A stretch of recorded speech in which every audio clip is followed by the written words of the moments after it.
சொல்லுங்க. இந்த தடவை எம்எல்ஏ சீட்டு கொடுங்க, நிச்சயமா ஜெயிச்சு காட்டுவேன். நம்ம யார் கூட கூட்டணி வச்சிருக்கோம் தெரியுமா? யாரு கூட கூட்டணி வச்சாலும் வைக்கலனாலும் ஏன் செல்வாக்கு நான் ஜெயிப்பேங்க. அது எப்படி அவ்வளவு கான்பிடண்டா நீங்க சொல்றீங்க?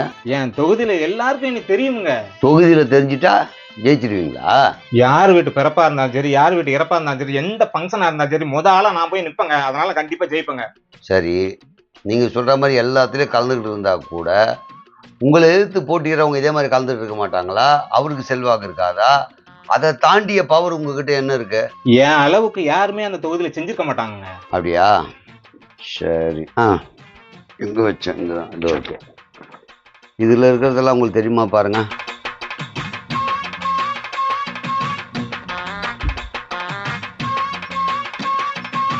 ஏங்க, நான் சிறு தொழில் ஆரம்பிக்கிறதுக்கு கேட்கலங்க, எம்எல்ஏ சீட் கேட்டு வந்தேங்க. அது தெரியுது. எம்எல்ஏ சீட்டுக்கு போட்டிடுறதுக்கு இதெல்லாம் உங்களுக்கு தெரியுமான்னு கேட்குறேன். இதுல அயன் பண்ண தெரியுமா, டீ போட தெரியுமா, டீ கிளாஸ் கழுவ தெரியுமா, மூட்டை தூக்க தெரியுமா, இல்ல பெருக்க தெரியுமா, மீன் வெட்ட தெரியுமா, கறி வெட்ட தெரியுமான்லாம் கேட்டிருக்கீங்க. ஆமா, அதை தான் கேட்டிருக்கேன். எம்எல்ஏ ஆகிறதுக்கு மக்கள்கிட்ட செல்வாக்கு இருக்கா, எந்த கட்சியில் கூட்டணிலாம் ரெண்டாவது தான். மக்களை சந்திக்கும் போது டீ போட்டுட்டு இருப்பாங்க, அதை வாங்கி நீங்கள் டீ போட்டு கொடுக்க தெரிஞ்சிருக்கணும். யாருன்னா பெருக்கின்னு இருப்பாங்க, வாங்கி நீங்கள் பெருக்கணும். டம்ளர் கழுவி கொடுக்கணும். யாருன்னா அயன் கடையில் துணி அயன் பண்ணி தான் வாங்கி அயன் பண்ணணும். மீன் வெட்ட தெரியணும், கறி வெட்ட தெரியணும், எடை தூக்கணும். யாராவது வயசானவங்க தில்லும் முடியல அப்படின்னு வந்து போனாங்கன்னா அவங்கள தூக்கின்னு ஹாஸ்பிட்டல் போகிறேன், இல்லை எங்கே தூக்கி விட்டுமோ அங்கே விடுறேன், அப்படிலாம் செய்யணும். அதெல்லாம் தெரியுமா உங்களுக்கு? ஏங்க, இதெல்லாமா தெரிஞ்சிருக்கணும்? இப்போ இந்த தகுதி தான் தேவை. ஏன்னா மக்களை சந்திக்கும் போது நேரடியாகவே கேள்வி கேட்க ஆரம்பிச்சிட்டாங்க. நீ தொகுதிக்கு என்ன பண்ண, இது வரைக்கும் என்ன செஞ்ச, ஏது பண்ணன்னு கேட்குறாங்க. அப்போ அதை மறக்கடிக்கணும்னா போன உடனே அவங்க வேலையில் நீ இன்வால்வ் ஆகிடணும். கொடுங்க, நானே துணி துவச்சி தரேம்மா, மிஷினுக்கு எதுனா தூக்கி போனால் குழந்தைங்க கூடு, நான் அரைச்சி எடுத்துன்னு வந்து தரேன், இப்படி போனோம். இல்லைன்னா பழைய மாதிரிலாம் போயிட்டு வணக்கங்க அப்படின்னா வச்சுக்க, நீ என்ன பண்ண, இது வரைக்கும் தொகுதி பக்கம் ஏன் வரல, நீ வந்தால் என்ன பண்ணுவேன்னு கேள்வி கேட்பாங்க. அவன் வாயடிக்க ஒரே விஷயம் இதுதான், அவங்களோட மிங்கிள் ஆகணும். இதுக்கப்புறம் ஜெயிச்ச அப்புறம் உனக்கு வேண்டிய தகுதி நேரமா தொகுதி பக்கமே தலை காட்டக்கூடாது. ஊடு காலி பண்ணி வேற எங்கன்னா போயிடணும், அவங்கள பார்க்கவே கூடாது. சட்டசபைக்கு போயிட்டு சத்தமாக பேச தெரியணும். அப்படி இல்லைன்னா ஒரு ஓரமாக உட்காந்து மூஞ்சே காட்டக்கூடாது. அவன் நம்ம தொகுதி எம்எல்ஏ எங்கடா தேடி பார்த்தா கூட தெரியக்கூடாது. ஆனால் நீ வெளியே வந்து என்ன சொல்லணும், சட்டசபையில் உங்களுக்காக என்னெல்லாம் கேட்டு இருக்கிறேன், நீங்கள் ஆளுங்கட்சியாக இருந்தால் கேட்டு அதற்காக அனைத்தும் செய்வேன்னு சொல்லணும். எதிர்கட்சியாக உட்காந்துட்டிங்கன்னா கேட்டபோது எதையும் கொடுக்கவில்லை, அதற்காக நான் குரல் கொடுத்திருக்கிறேன், இதுவரை எத்தனை நாள் வெளிநடப்பு செய்திருக்கிறேன், இப்படிலாம் பேச தெரியணும். இந்த தகுதி முக்கியம் ஐயா, இந்த தகுதி முக்கியம். அப்போ பணமும் செல்வாக்கு இருந்தால் எம்எல்ஏக்கு நிற்க முடியாதா? பைத்தியமாங்க நீங்கள்? அதுவும் வேணுங்க. அது இல்லாமல் வெறும் பெருக்கு தெரிஞ்ச அயன்மெண்ட் தெரிஞ்சால் மட்டும் கொடுத்துட முடியுமா? பணமும் செல்வாக்கும் வேணும். உன் ஏரியாவில் செல்வாக்கு இருக்கணும், செலவு பண்ணுறதுக்கு பணம் வேணும். நீ பணம் கொடுத்து ஓட்டு வாங்குறியா இல்லையான்னு தெரியாது, ஆனால் போஸ்டர் அடிக்கணும், 4 பேர் உன் பின்னாடி கோஷம் போட்டுன்னு வரணும், அப்புறம் நட்சத்திர பேச்சாளர் கூட்டின்னு வரணும், நீ தலைமை கழகத்துலேருந்து எங்களை கூட்டின்னு வரணும், நிறைய வேலைகள் இருக்குது. ஆட்டோ வச்சு அனௌன்ஸ் பண்ணணும்.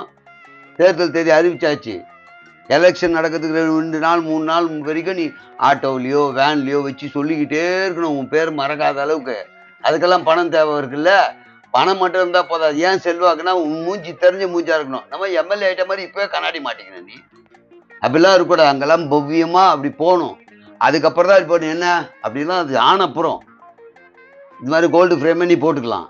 இப்போத்துக்கு இது மாதிரி ரொம்ப பவ்யமாக போய் கேட்டு ஓட்டு வாங்கிறதுக்கான வழியை பார்க்கணும். அதுக்கு என்னென்ன தேவை? பணம் வேணும், செல்வாக்கு வேணும். இதில் சொன்ன வேலைகள் எல்லாம் உங்களுக்கு தெரிஞ்சிருக்கணும். தெரியலன்னா 1 வாரம் 10 நாள் டீ கடையில் போய் வேலை செய், இஸ்திரி கடையில் போய் வேலை செய், மீன் வெட்டுற கடையில் போய் வேலை செய், மூட்டை தூக்குற இடத்துல போய் வேலை செய். இப்படி எல்லாத்துலேயும் எல்லாம் கற்றுக்கோ. அது பர்மனெண்ட் கிடையாது. இந்த 10 நாள் மட்டும் அந்த வேலையை செய்ய வேண்டியிருக்கும். அதுக்கப்புறம் அதை நம்ம கண்டுக்கவே மாட்டோம். அதுக்கு நமக்கு சம்மந்தமே இல்லை. 10 நாளைக்குள்ள எலெக்ஷன் வந்துருமே, அதுக்குள்ள நான் எப்படி கற்றுக்கிட்டு நிற்கிறது? உனக்கு சுத்தமாக அறிவு இருக்கா இல்லையா இல்லை கேட்குறேன். இதை கற்றுக்குன்னு தான் நிற்கணுன்றது இல்லை, நான் சொன்ன ஒரு வார்த்தைக்கு. அப்போ அதை கற்றுக்கலன்னா என்ன பண்ணோம், அடுத்தவன் பண்ணால் அதை குறை சொல்லணும். அவன் பண்ணுவான்ல இதே மாதிரி ஒரு வேலை எதிரில் இருக்கிறவன் பண்ணுவான்ல, அந்த வேட்பாளரை பற்றி குறை சொல்லணும். இந்த ஒரு நாள் மட்டும்தான் இவர் செய்வார், போலிக்காக ஓட்டுக்காக இப்படி அயன் செய்வதும் டீ கடையில் செய்வதும் நான் அல்ல. உண்மையாகவே உங்களுக்காக உழைப்பேன், தொகுதிக்காக உழைப்பேன். ஒரு நாள் கிளாஸ் கழுவுவது எம்எல்ஏவின் வேலை அல்ல. ஒரு நாள் உங்கள் கஷ்டத்தை தீர்த்து வைப்பவன் நான் அல்ல.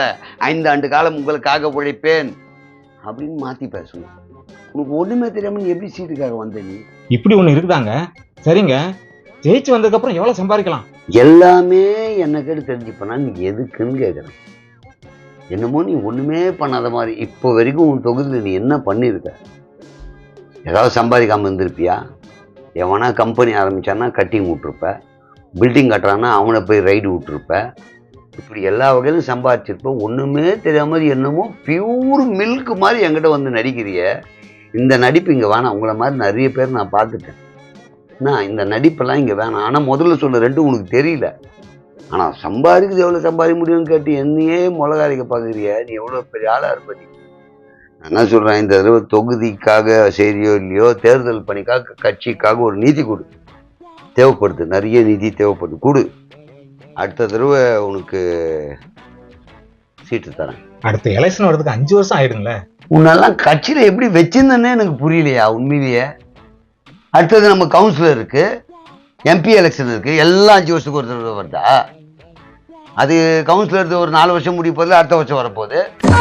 அதுக்கு அடுத்த 3 வருஷத்துல எம்பி இது வருது, எம்எல்ஏ தான் திருப்பி 5 வருஷம் ஆக போகுது. என்ன ஒண்ணுமே புரியாம நீ எல்லாம் கட்சியில் இருந்திருக்க தண்ட கர்மத்துக்கு.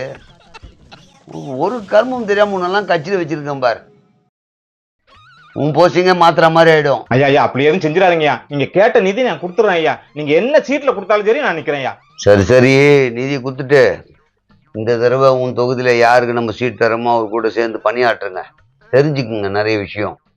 அதே மாதிரி நீங்க இப்ப நான் சொன்ன விஷயம்லாம் அவருக்கு தெரியாம இருந்தால் சொல்லி கொடுங்க. நம்ம வாக்காளர்கிட்ட பேசும்போது இது மாதிரி தான் இருக்கணும்லாம் சொல்லி கொடுத்து தான் அனுப்புவோம்.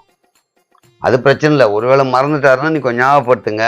ஒருவேளை அவரு சரியா கிளாஸ் கழுவுலன்னா வாங்கி கழுவுங்க. குழந்தைக்கு எதுனா பாத்ரூமுக்கு திரும்ப போனா கழுவி விடுங்க. இதெல்லாம் பண்ணுங்க, சரியா?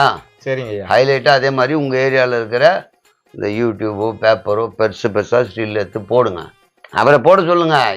சரிங்க, புரியுதா? இதெல்லாம் கொஞ்சம் பக்குவமாக பார்த்து பண்ணுங்க. இந்த தடவை நம்ம நிலைமை என்ன ஆகுன்னே தெரியாமல் இருக்குது. இவங்க கூட கூட்டணி வச்சதும் பிரச்சனைன்றாங்க, அவங்க கூட பலமான கூட்டணின்றாங்க. இதுக்கும் கூட்டம் வருது, அதுக்கும் கூட்டம் வருது. எல்லாம் பணம் கொடுத்து தான் கூப்பிட்றோம். இப்போ எவன் உண்மையான தொண்டைன்னு நமக்கே புரியல. அவங்களுக்கு வர்றது உண்மையான தொண்டனான்னு அவங்களுக்கும் தெரியல, நமக்கு வருது உண்மையான தொண்டை நமக்கு. ஏன்னா எல்லாம் பணம் கொடுத்து பிரியாணி கொடுத்து கோட்டை கொடுத்து கூப்பிட்றோம். யார் ஓட்டு போடுவாங்க, என்ன நடக்குன்னே புரியல. சரி, ஆவர வேலையை பாரு, போ. நீதி மட்டும் கொடுத்துட்டு போ. சரிங்க ஐயா.